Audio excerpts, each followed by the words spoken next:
So Emmy's price tag is $100 million. In case anyone was wondering what that Show dollar me figure the was. money. I got a house to buy. Show me the money. I would take less. I would much less. I would take less. I would take less. Yeah, 10 mil gets me Blue Chew for the rest of my life and a beach somewhere.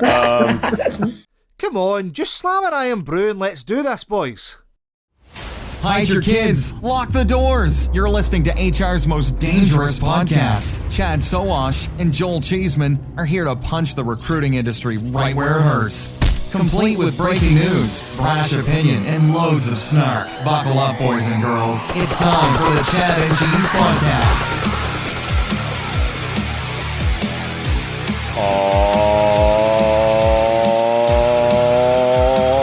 Oh, yeah. Wake us up before you go, because we're not planning on going solo. Hey, boys and girls, it's the Chad and Cheese Podcast. I'm your co-host, Joel. Does anyone know the name of Elon's ketamine dealer, Cheeseman?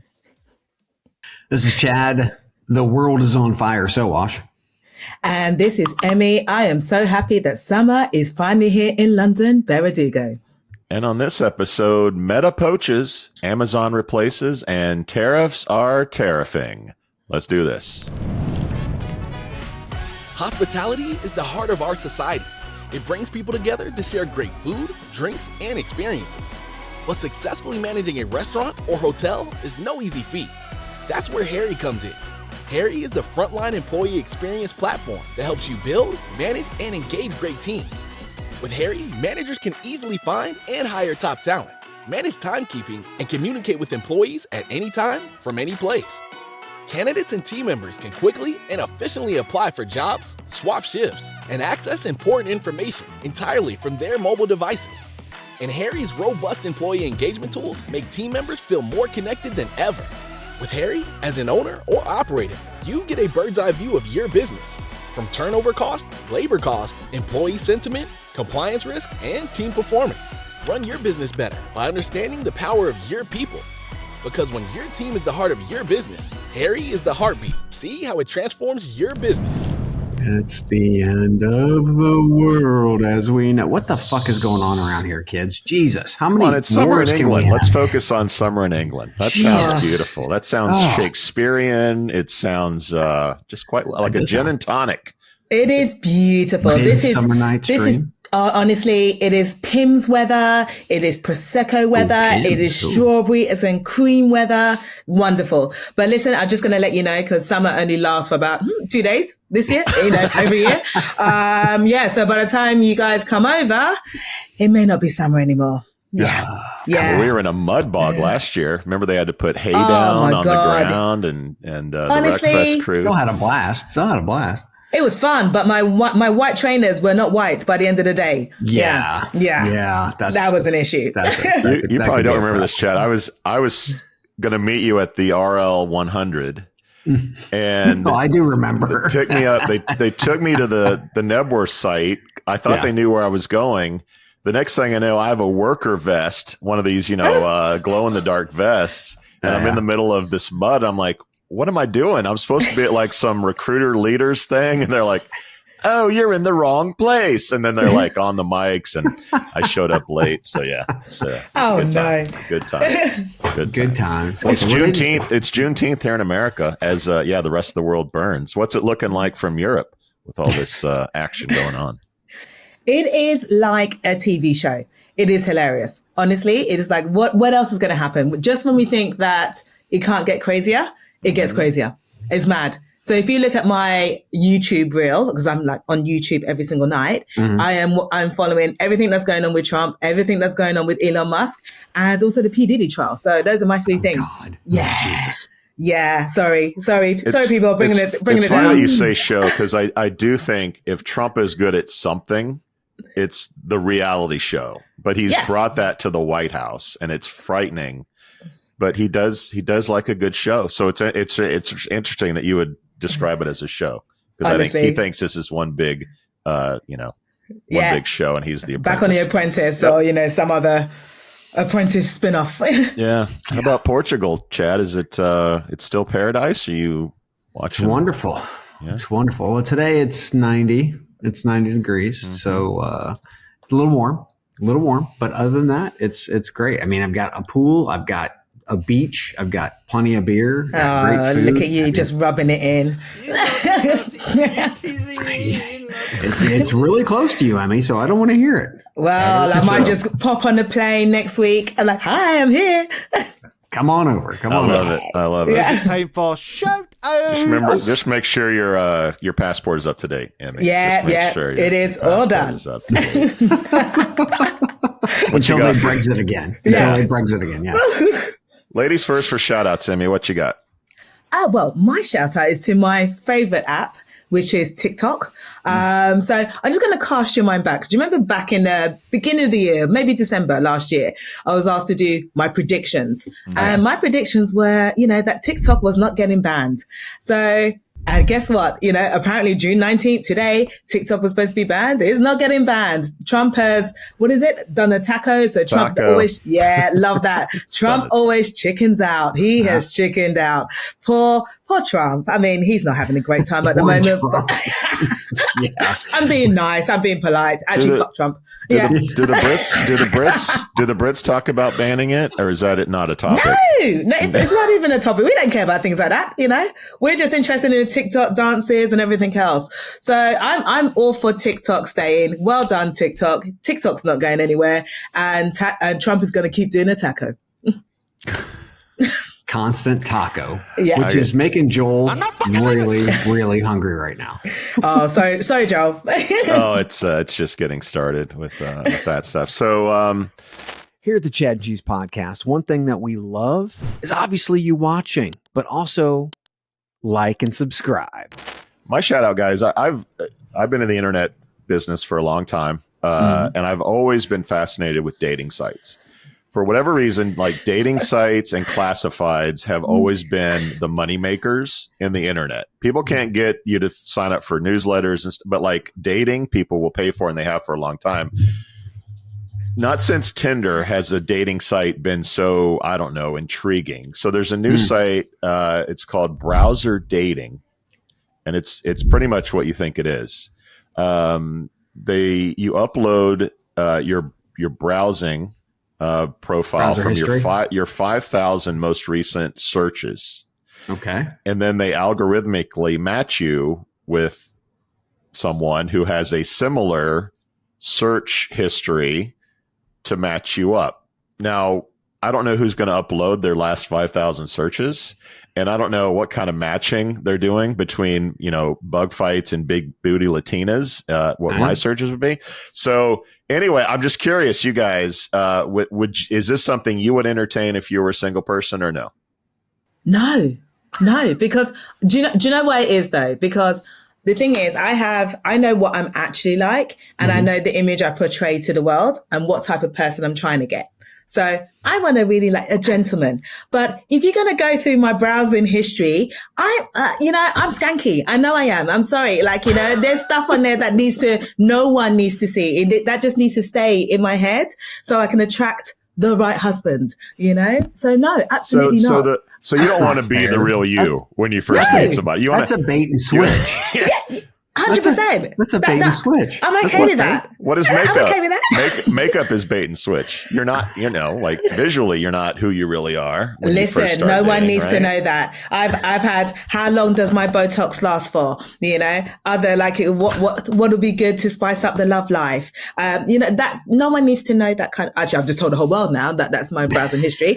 But when I'm meeting a, future husband, they don't need to know that. They just need to know the image I'm presenting. You're not going to fall for the banana and the tailpipe? It'd be a lot easier if if TikTok just did that automatically, because they have everybody's history and they know where your location is, and they could, boom, just go ahead and make that happen. But for me, I mean, I don't want to, yes, common interests are really cool, but I don't want to date somebody like me. I mean, I want a better half, right? I don't want a worse half. So yeah, I mean, to me, that doesn't really make any sense. I wish I knew how to quit you.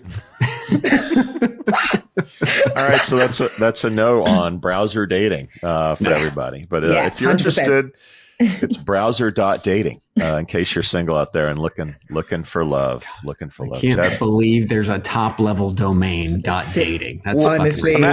So imagine if this gets into the job space, which most dating sites do. Someone's going to come up with like, hey, upload your last 5,000 searches and we'll connect you to a company that you match with. This is coming. I'm telling you.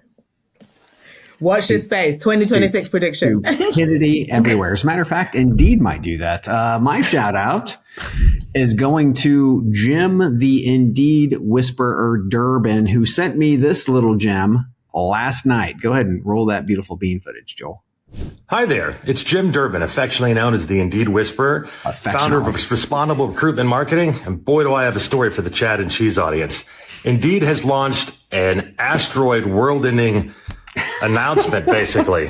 They are no longer allowing agencies, third-party agencies, the programmatic ones that run your campaigns, to use master XML files to send their jobs. They're going to require just from the native ATS. The reason this matters is for years, the agencies have taken your jobs with your dirty data and your poorly posted jobs that's sitting in there, and they've cleaned it up. They've made it palatable. They made sure it fit in all the right fields. They did geo expansions. They made them look new when your job's been sitting here for 3 years. And that helps your campaigns. It makes you run a clean campaign because it's giving that good data to Indeed. Now that it's coming to the ATS, that means all the mistakes we've made, the cumulative debt over the years of all the bad jobs are now going to be pushed into the Indeed feed, which is going to hurt your campaign significantly and make it very difficult to match.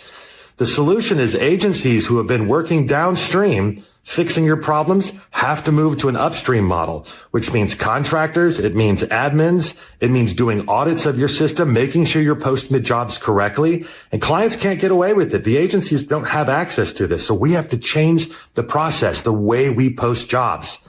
It's huge news. More to come. Whoo, asteroid.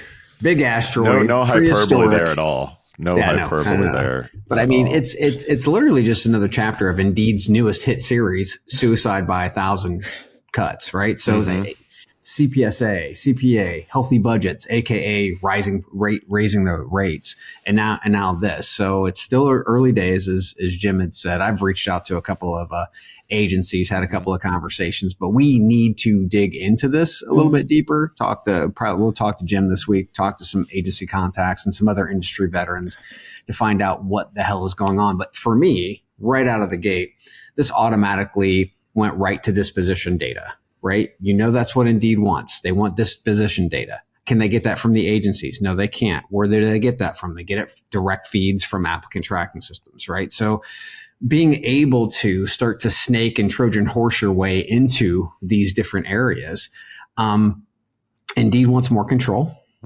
They want your disposition data.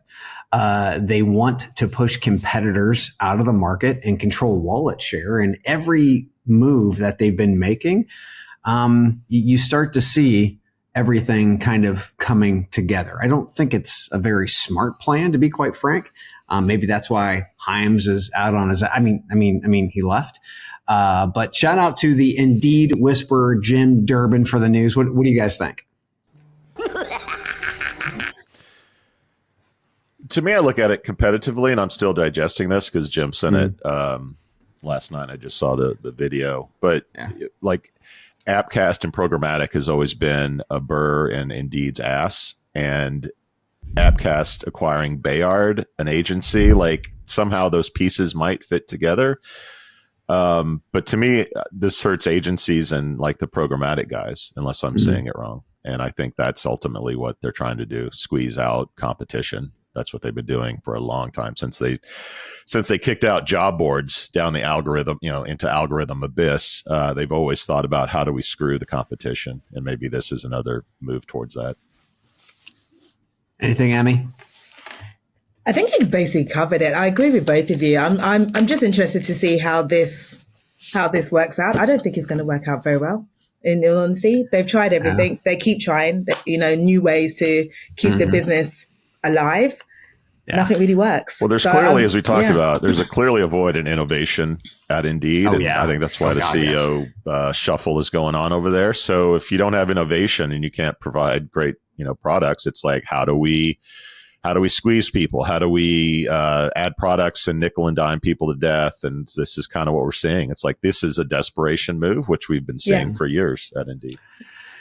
I think they're trying to innovate. It's just that what they're innovating is a bit crap.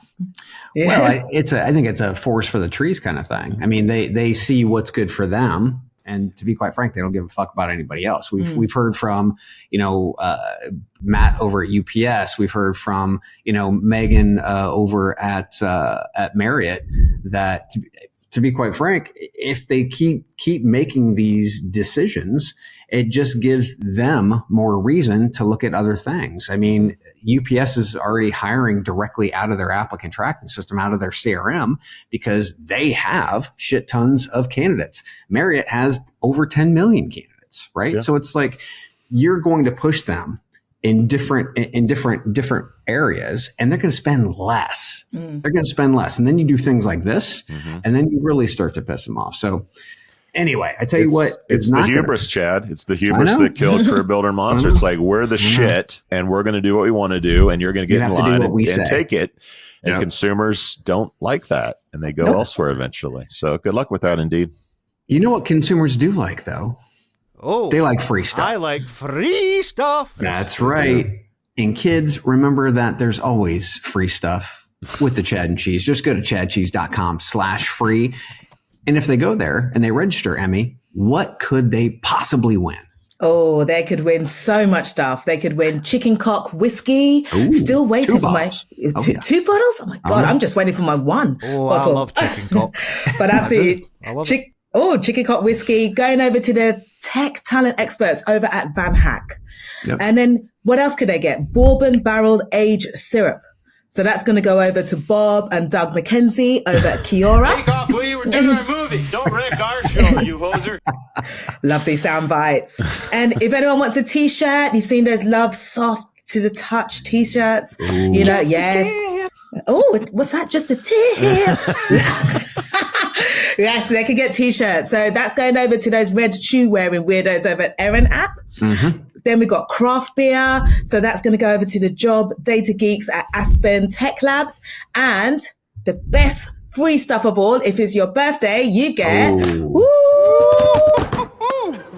rum with plum. That's right, baby. In the air right now. But you have to register. I know I can. Have to register, absolutely. At chadcheese.com/free. That's right, guys. And don't forget, our shout outs are sponsored by Kiora, simply awesome candidate texting software. Celebrating another trip around the sun this week. We have listeners: Tom Bickle, Brittany Porter, Seppi Nairi, a proud Iranian. I know she's challenged. So if you know Seppi, give her a shout. I know she's concerned about what's going on in the Middle East. Heather Myers, Colleen DeGeorge, Jenny Shiaka, Sean Paul Seth, Robert Rudolph, Biddy Hennigan, Mary Ellen Slater, Carrie Corbin, and Shannon Pritchett, all celebrating a trip around the sun. Happy birthday, everybody. And you can possibly have your birthday on stage with Chad and Cheese. One of the Disrupt stage in... Where are we going, boys? Wreckfest. Well, Steve, you know where we're going because you're going to be there too.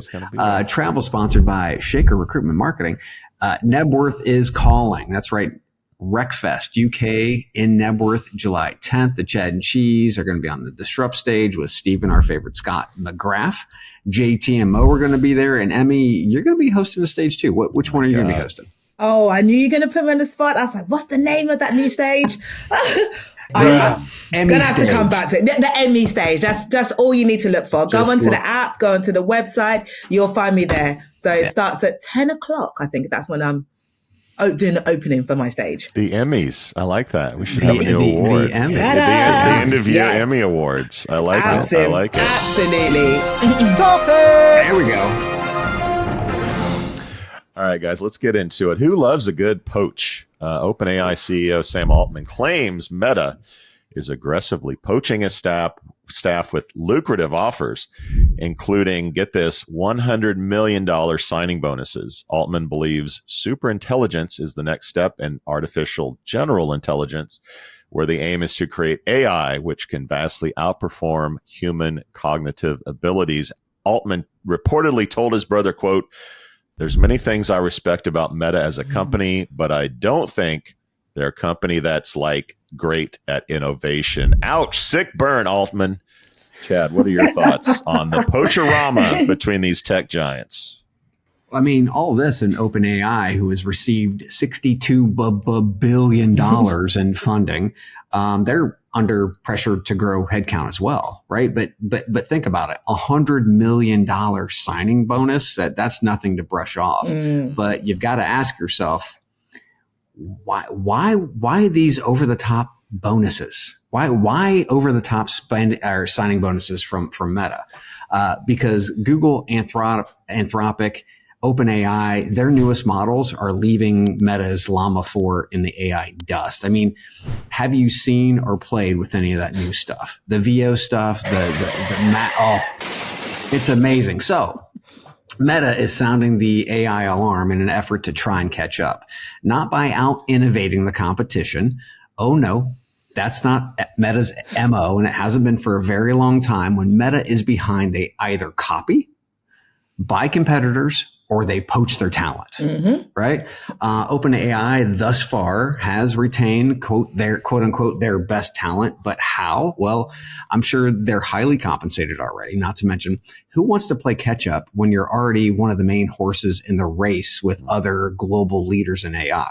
Why would you leave all of your hard work and start from ground zero? Sometimes it's just best to stick with the devil you know, and that's Altman.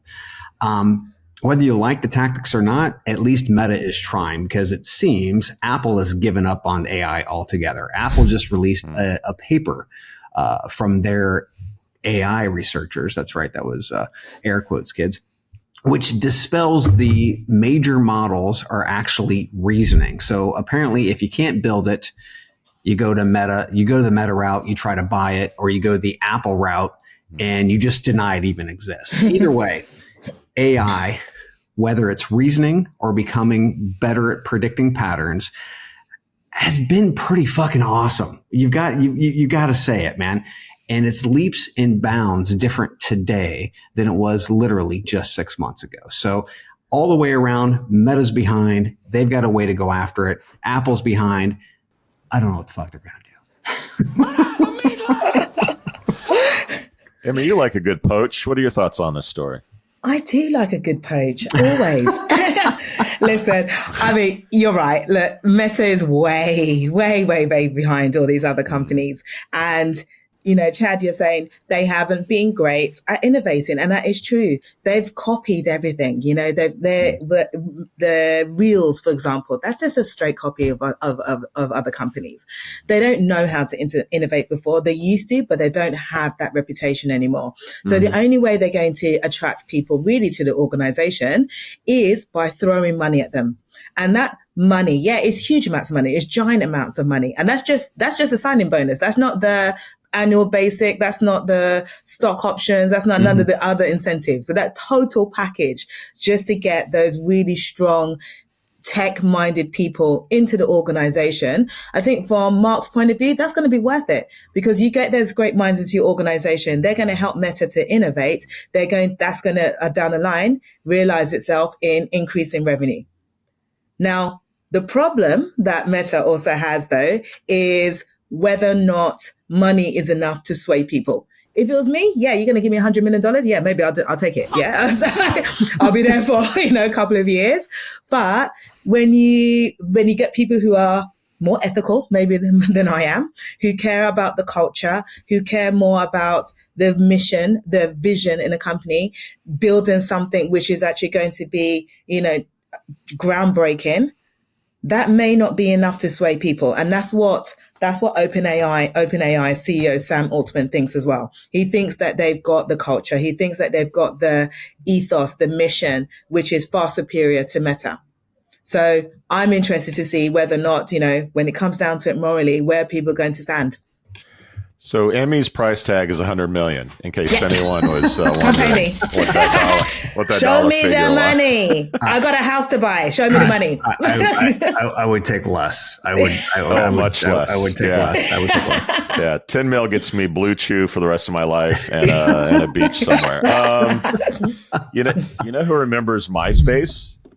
We do, but also Mark Zuckerberg does. When Facebook launched to the public, MySpace had roughly 90% market share of social media. We know how that worked out. So Mark is very aware that I don't want to be the next MySpace. I don't want my tombstone to somehow connect me to the people that I kicked their ass at some point. So to Chad's point, at least he's trying. 100 million is insane. 100 million is like Ronaldo money, like Messi, like that is insane. So either Altman is full of shit or there's some serious stock options being thrown at these people because $100 million salary is pretty nuts. So I don't know.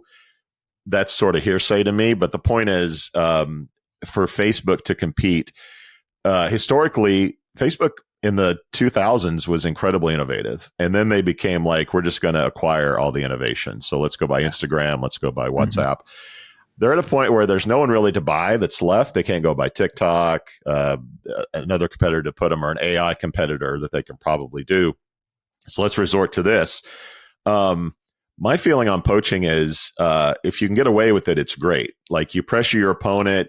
To put $100 million price tag, the next employee at OpenAI that comes up for a review is going to be like, hey, 100 million is on the table at Facebook. What do you guys got for me? So you pressure your competition to pay more for the talent they have without actually spending any money. So generally it's smart. I think that where it becomes dangerous is if you try to piss with the big dogs, bigger dogs than you. So there's a great story. You mentioned Apple, Chad. Adobe back in the day was poaching from Apple. And this was the old boys club when like everyone agreed we're not going to poach from each other, like gentleman's agreement, which is bullshit and that's illegal. But anyway, back in the day, Adobe was poaching Apple people. So Steve Jobs sends an email to Adobe CEO, which this is your history lesson, everybody, in case you missed it. So Jobs sends an email that just says recruiting in the subject line, and then he says, "Let me get this right because I don't want to mess it up." So he says, "Quote Bruce, who was the Adobe CEO, Adobe is recruiting from Apple. It seems you have." He quipped that Adobe has already poached some of their talents. However, the policy at Apple is to never hire from a competitor. He says, "It seems you have a different policy. One of us must change our policy. Please let me know who." So we put the pressure on Adobe to say either we're going to start taking Adobe people or you're going to stop taking our people. In this case, Adobe was a bigger fish or Apple was a bigger fish than Adobe. Facebook is still a bigger fish than OpenAI. So I think it's a good move on their part. If it was reversed, I'd say probably not do it. Well, they did spend $14 billion to buy 49% of Scale AI, and then they took Scale AI's CEO Alexander Wang into Meta, which is that's only the beginning, right, of what's going to happen. But they did spend, go figure, 49%, not controlling, so that they can't play the antitrust. They're doing a lot of Microsoft kind of like OpenAI games at this point from a funding standpoint, but they are still buying and they're trying to buy stuff. 60% of the time, it works every time. All right, guys, let's take a break and come back and talk some Trump.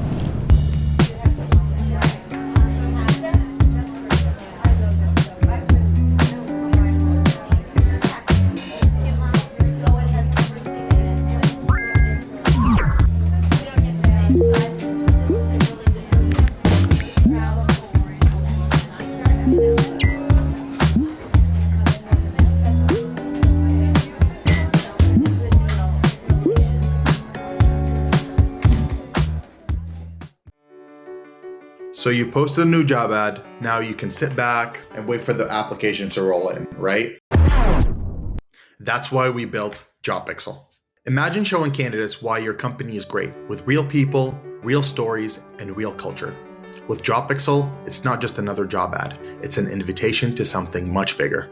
Video gives you a 3 times better response rate. So instead of chasing after candidates, they'll be coming to you. And with a 34% boost in conversions, candidates aren't just looking, they're applying. And if you're worried about people clicking away, don't be. Our videos reduce bounce rates by 25%. That means they're watching, they're engaged, and they're interested. 282% more engagement. Yeah, you're going to need a bigger inbox. Finding the right candidate is tough, but with JobPixel, it doesn't have to be. Show your company's authentic story, and the candidates will follow. Let's make recruiting fun again, because honestly, it could use some help. Do you want to see how JobPixel can save you time and money while achieving your KPIs? Schedule a demo today.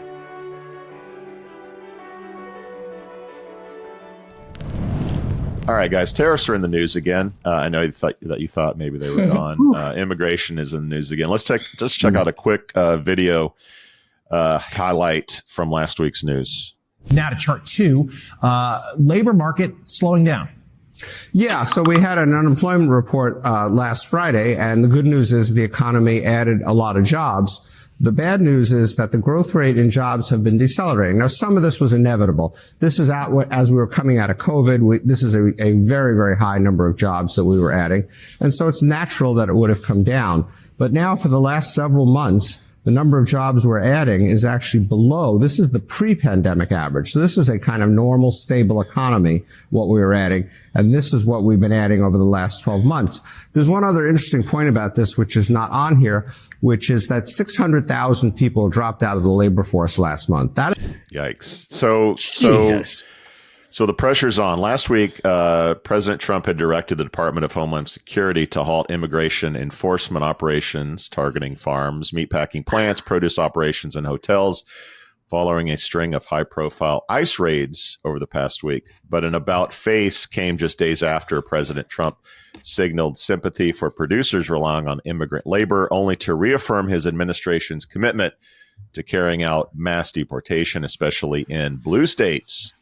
It gets political. All this with the effects of tariffs yet to come, even though the housing market may be a canary in the coal mine as well. Chad, a lot going on with the economy and immigration. Your thoughts? He's trying to have it both ways. You can't have it both ways. I mean, you can't be sending immigrants out of the country and having ICE raids. I mean, they're freaking storm shock troops, for God's sakes. They're sending people out. And these are the people that are doing the work, the migrant work at the farms. And now he's being, oh, well, yes, this is very hard for them. And we should, it's like, you're the problem, dude. You can't send your shock troops in and then say, well, we're going to make it better. You can't have it both ways. You can't do both. Okay. And I mean, there's video of ICE going across farmland, actually trying to round up migrants. And it's like, these individuals are doing the hard work that Americans won't do, right? Then you take a look at the actual jobs number. So you take a look at how many people actually from a participation number left, right? Over 600,000. Then you have the actual jobs numbers. Well, tariffs are smacking the jobs numbers in the fucking face. And that is a huge issue. When the market isn't stable, consumers stop or slow spending, which is why At Home is in bankruptcy. So this is one of the companies that's in bankruptcy. 260 stores across 40 states they're looking to close. At Home, they were feeling the pain. They hired a new CEO, Brad Weston, last year to try to get the train on tracks, but then tariffs removed the tracks completely. Again, you can't have it both ways. You can't grow an economy and starve the economy at the same time. So we're seeing the same thing on the workforce side of the house and then on the spending side of the house. We need stability, and we don't have stability. No. There might be a wee problem, boys. Yeah. So I don't know if he's wanting it both ways. By the way, have you guys seen the Trump phone that's coming out? Was this news in Europe? No.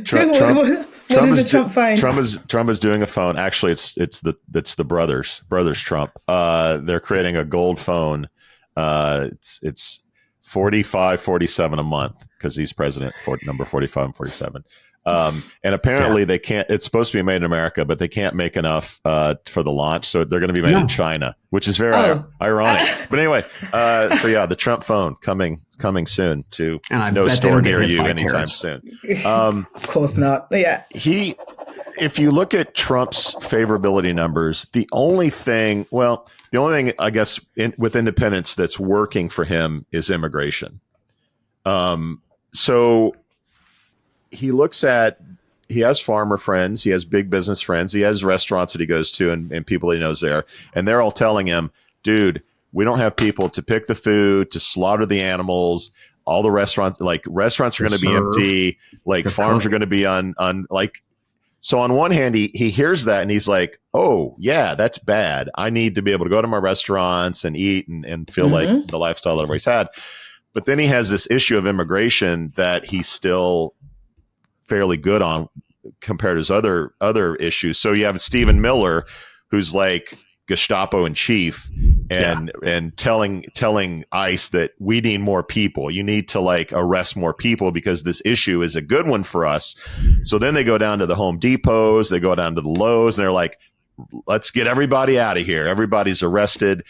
Apparently they're targeting blue states. Shocker. So Stephen Miller's like, let's keep the immigration thing going. Let's hit back on blue states. But he's caught in this catch-22 of we need people to do this work, but I have this issue that's fairly popular for me. What the hell am I supposed to do? And this is all in light of the tariff like effects are coming. Yes. Like the whole 30-day thing where everything stopped is coming to a head, and we're all going to see it in action. So he's got a train wreck that's coming, and he's trying to dance, but I don't think it's working. The train is coming. And it's coming down the tracks, and it's not going to be pretty for the Trump administration, I'm afraid. No, to be honest, I kind of listening to all of this, I agree with both of you. I don't think he's trying to play both sides because I don't think he's intelligent enough to do that. Definitely not. I didn't say he was playing 4D chess, okay? Yeah, well, it's not even playing 1D chess. He didn't think things through. So his own party obviously wanted, to push forward the immigration issue, but he didn't actually realize the long-term effects of this, which is now what he's hearing from, like I said, the farming industry, the hospitality industry, the construction industry, because all of those industries are largely made up of immigrants. They're made, like you said, they're made up of people who are doing jobs, very long hours, sometimes very hard, physically demanding jobs, sometimes 6 days a week that Americans generally don't want to do. They want to do your knowledge-based work, which is in the office-based work, not your manufacturing jobs that he wants to get back, or the physical type of jobs. So it's good, like I say, that he's now feeling the effect of this. It's good now he's now admitting that his policies are now hurting American industries. What he does about it, I'm not actually too sure. I'm interested to see where he's going to go. But he does have to back down from my point of view. If he wants to stay in power, if he wants to appease his government, his party, he's going to have to do something to try and I suppose, make both sides happy to some extent.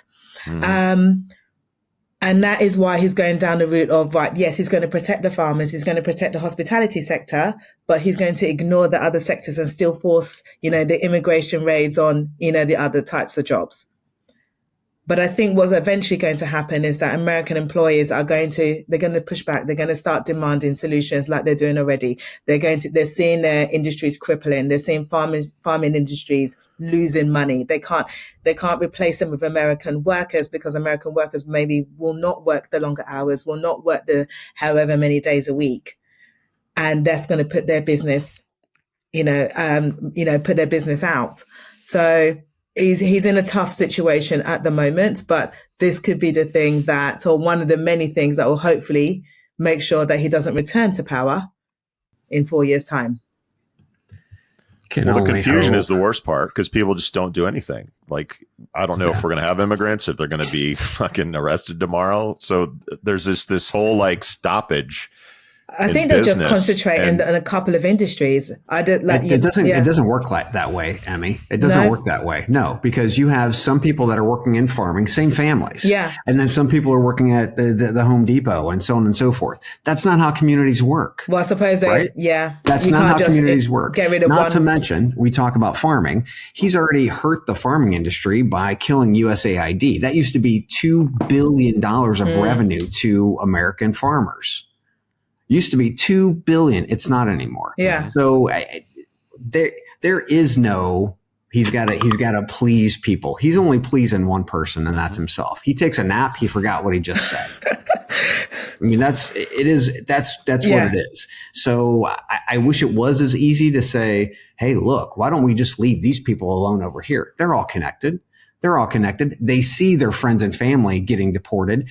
What do you think that makes them feel like? Yeah. And what do you think they're going to do? They're getting the hell out. But isn't that what he's doing at the moment by he's appeasing the farming and the hospitality sector at the moment? He's saying it. It's not happening. Again, there were videos of ICE running across fields. Actually, I mean, might as well call it abducting people, for goodness sake. So it's all bullshit. To me, you can narrow it down to two things.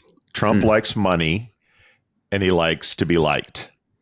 And power. And if you start with that, with everything he says and does, it kind of starts to make sense. I think you mentioned the next election, presidential. It's not that late. Well, he has midterms in 18 months or so. He's got that's his window to get as rich as possible and not totally go down in history as a total dipshit. And he's trying to balance that and the shit like the Trump phone and the crypto shit and what's going on in the Middle East. Like, it's all about Trump getting rich and Trump being liked and being, like when the Saudis bring him in or the Middle East brings him in and the plane is yours and the luxury shit. And like, that's what he likes. He is not comfortable. He left the G7 meeting in Canada, a beautiful part of Canada, by the way, Chad, because he doesn't like dealing with that shit. He doesn't like bureaucracy and democracy, and I got to get consensus. Like, I'm out of here because talking to you European people just like aggravate me. I'm out of here. Take me back to the Middle East where it's a bunch of authoritarians with a lot of money, having nice dinners and shit. That's what he likes, not the Europe stuff. Yeah. So to me, like if you narrow it down to money and you can understand Trump a lot better than if you try to, I don't know, pretzel your brain into figuring out what the hell he's talking about. He doesn't. The communication's awful. Marco Rubio comes, after Israeli bombs and says Israel acted unilaterally to bomb. U.S. had nothing to do with this. If anybody bombs the U.S., we're coming for you. And then Trump throws that away by saying we knew about it. We're involved. We green light. Totally contradicted him. Yeah. It's so fucked up. Anyway, it's like being at Amazon. Anyway, so let's go to our next story. Amazon CEO Andy Jassy anticipates AI will reduce the company's corporate workforce in the coming years as it implements more generative AI and agents for internal operations. In a blog post, Jassy said they'll need fewer people doing some of the jobs that are being done today, but more people doing other types of jobs, end quote. And I'd expect there to be fewer driving jobs, as Amazon reportedly hopes to start dropping 10,000 robo-taxis yearly through its recent acquisition of Zoox back in 2020. Chad, is Amazon putting a banana in our tailpipe? And are we going to fall for it? You're not going to fall for the banana in the tailpipe? Yeah, people aren't paying attention. So yeah, we'll definitely fall for it. So we've said on the show for years, no matter who's in charge, Bezos or Jassy, they want to cut overhead and create wider margins. The easiest way to do that is to cut out humans and replace them with robots or automations. It's funny because we just recorded an episode earlier this week on the Europe show.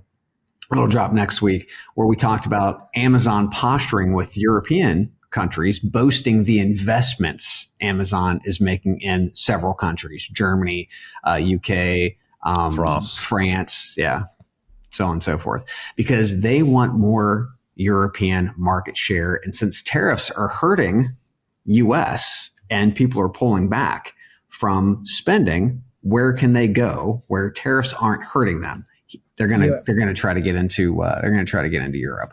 Zoox, on the other hand, they have approximately 4,000 employees, which is pretty good growth. It's up from 2,200 in 2023. So 2 years, almost doubling in size. The company is expanding its workforce, and it continues to develop the testing automation stuff. I think this is going to be interesting because you've done the Waymo, Joel. Mm-hmm. Tesla has been talking about automations and Tesla taxis coming soon for 10 years. Yeah, the last decade, right? And then Amazon put some money into this. We've got some very, very big players: Google, Amazon, Tesla. This is what I see, where I see innovation actually happening. And I hope Google and Amazon eat fucking Elon's lunch on this. Fingers crossed. Oh, there's a podcast a British guy runs. It's called Diary of a CEO. And it was really Stephen interesting this Bartlett. week. He interviewed a guy who's known as the godfather of AI, a guy named Geoffrey Hinton, who's English as well, Emmy. You'll appreciate that.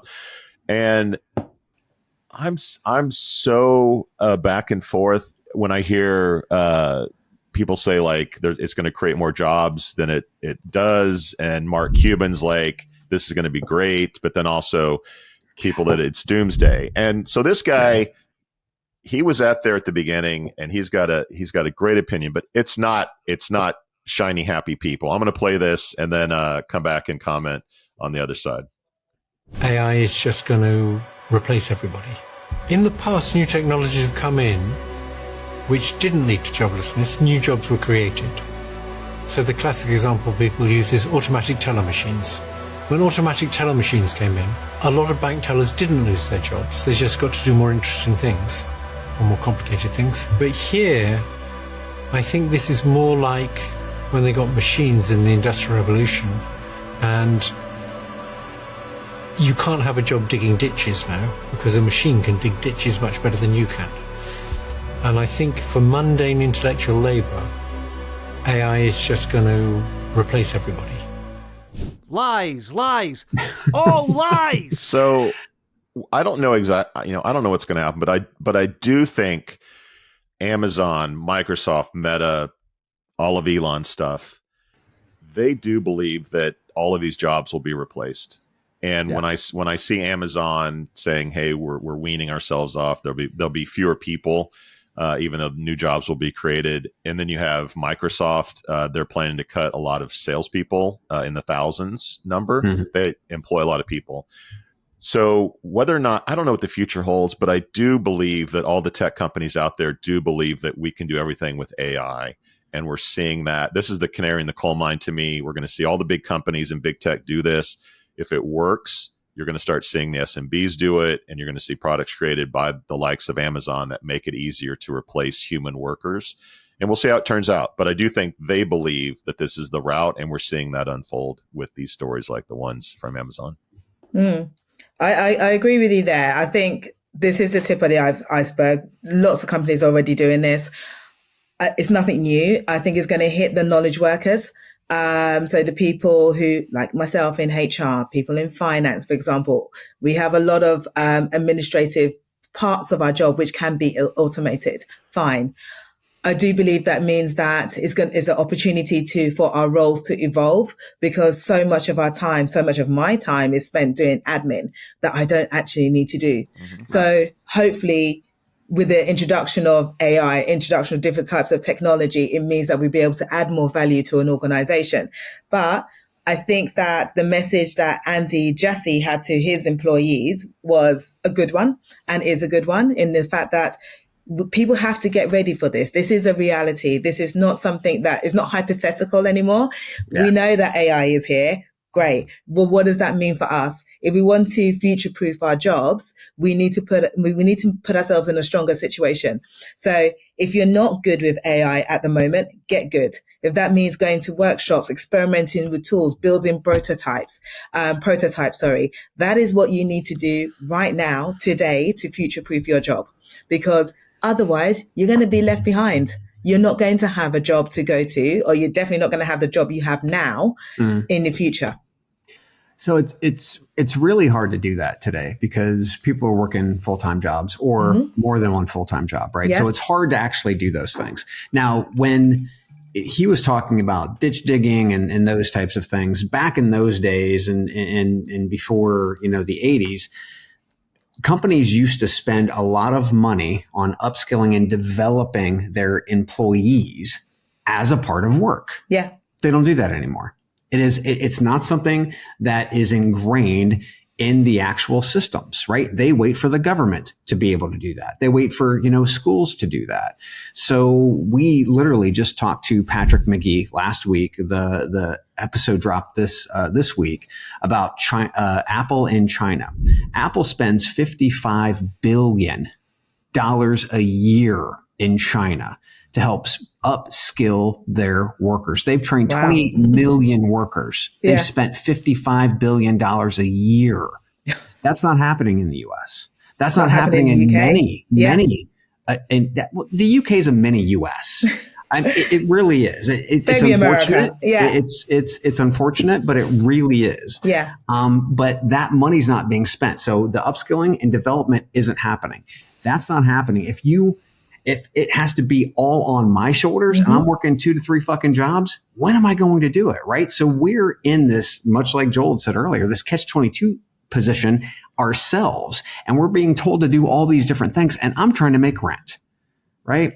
Companies have to start putting money into their people, period. Upskilling, development.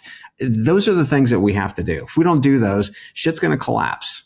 True, but if the organization doesn't provide that, like you said, the onus is on you to find time. And I agree, it's not easy. People are busy, people are working long hours, but people have to start thinking ahead in the future. So that time that you spent, I don't know, kind of watching TV maybe on a weekend, you could spend an hour a week. You can spend an hour a week just learning a new skill. It might not be everything. You might just learn 1% more than you learned the last week. Yeah. But those 1% adds up. So in the future, you're going to be in a better situation. I fear that if Jassy really believed that if we just upskill people, they'll be fine, then Amazon would pay for these people to be upskilled or learn new skills. What he is saying is, best of luck to you. There'll be some jobs left. I don't know who's going to get them, but you need to have certain skills. I mean, if he really believed that Amazon would put up and train these people for the new jobs of the future that he's talking about, I don't know that he thinks there are jobs in the future. Otherwise, he would be training his people. He doesn't know what they are. No, or doesn't know what they are. Yeah, you don't know what new jobs are going to come up in the future. But he also hasn't said that he's not going to invest in his employees. He just said to get ready. Yeah. Correct. Which is very American. Good luck to you. Hey, there might be a job here or not. Go train yourself and figure it out. And then we'll bring it individualism. Rugged individualism. Capitalism on the way up, socialism on the way down. Doesn't anyone notice this? I feel like I'm taking trains. By the way, I was so pissed off. I got fooled by an AI video for the first time. I thought it was real. And I was like, God damn it.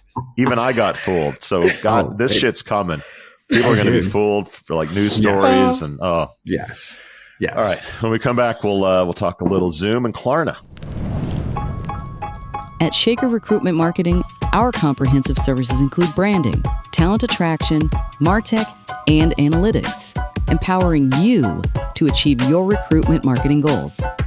We believe in doing things the right way, delivering the right message through the right activation, achieving the right conversion.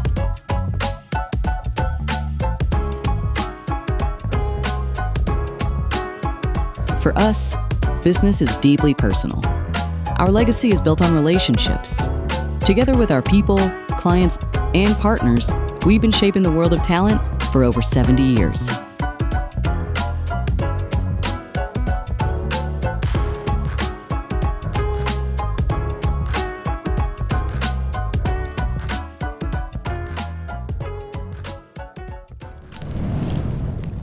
All right, welcome back to the feel-good episode of the Chad and Cheese podcast. Zoom CEO Yuan believes work-life balance is unattainable for leaders are dedicating his life to Zoom and his family, probably in that order. He acknowledges the challenges Gen Z faces in the job market and the potential job displacement by AI, but envisions a future with shorter work weeks, possibly 2 or 3 days in the future. Meanwhile, Klarna's CEO, always in the news, has launched an AI-powered hotline where users can provide feedback to an interactive AI version of himself. Dystopia on steroids. Chad, your thoughts? I love that Eric Yuan saying the quiet part out loud, right? I mean, he's saying that I gave up all my hobbies. You should too. Well, you're the fucking CEO. I don't get your compensation, right? I don't have your shares. I don't have any of that stuff, right? So you want me to work as hard as you. You can fuck off. But this is beautiful. This is beautiful because now everybody who might have applied to Zoom before, they know what that company's about. They know what to expect, right? So I appreciate that. I do appreciate that. I think he's an asshole for saying it, but that's what he thinks and that's how he runs his company. Okay, great. Now you know, don't apply. Right? Beware, right? That's what's going to happen.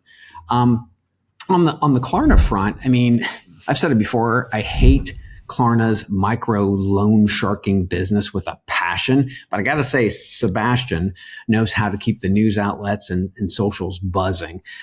This is exactly what companies should be doing. Instead of leaving someone on hold or asking them to fill out an old style fucking feedback form, why not ask them to go ahead and provide that feedback to the AI CEO, right? Plus, these conversations are data that's training the models with every single interaction. So I don't like Klarna, but I think this is smart. I think it's a bit weird though, don't you think? Joel couldn't tell whether that fake was fake or not. I mean, right? they're doing quarterly reports with an AI whatever analyst or whatever that is. So this is their brand. I know. See, I'm with you. To be honest, I didn't know too much about Klarna other than the brand name before, kind of joining the show. But everything I read about Sebastian, I'm just like, you are an odd individual. Really odd. He's Swedish. He's Swedish. Yeah, are all Swedes odd? Okay. I had no idea. I haven't met enough Swedes. I suppose everything I read about him means I shouldn't actually be surprised because I read somewhere that he leaned into AI, to read his last earning calls or one of his earning call scripts for him. I was like, okay, that's weird. Now you're having this AI hotline, which apparently lets you feel like you're talking to him, but you're actually talking to an AI clone of him. It's strange. But you're right. It collects data. It's apparently that data or the data that they get from the call is transcribed, is summarized, is put into an innovation dashboard. And apparently, in 24 hours, they can act on, for example, if you said there's a bug, 24 hours, it's not going to be a bug anymore the next day. So yeah, I can see some benefits from that point of view, but I still think that people want to speak to a human at the end of the day. And I don't think you can get customer service fully automated in this way. So it's just creepy. You feel like it's creepy. Yeah, he's a weirdo. That'll end. That'll end. It'll feel like a person at some point. Exactly. I'm waiting for their job. I'm waiting for their recruitment to have like the AI CEO talk to you about the job and give you the job description. This guy's going to be interviewing everyone at some point because he's clearly he wasn't hugged much as a child. He needs a lot of attention, which. Swedes aren't known for their loving demeanor, so I mean, it's not. You sure? It's not that surprising. Some Swedes. They're a little cold. They're a little cold, figuratively and literally. But and I always find that Zoom as a brand, if they're not like fully remote work-life balance, like your Zoom. Your whole brand is like, I can be at home and work-life balance. So it's always, I think, a brand killer for them when they talk about there's no work-life balance. You got to get back to the office, which they've done. So we haven't had a buzzword in a while. You remember quiet quitting. You remember the Great Recession, like all the things. So there's a new one now. It's called the Infinite Workday. I don't know why that's just now catching on.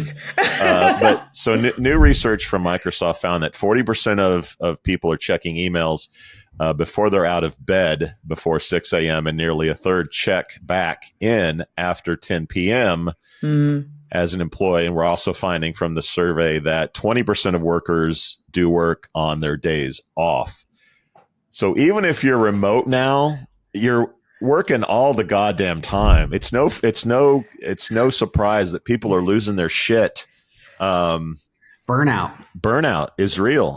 There was an article about working from home because you're dealing with work, and then the dog needs a walk. Oh, like the sitter needs, like all these things need to be done, and you're pulled in both directions. People are losing it, and something's got to be done about that. I think to really ease all the stress, Chad, we need a dad joke. We'll see if this eases anything. Go ahead, guys. I'm thinking no. What? Come on. All my these are awesome. I'm the best. Are they? Are they though? I mean, I wake up in the morning, I piss excellent. That's right.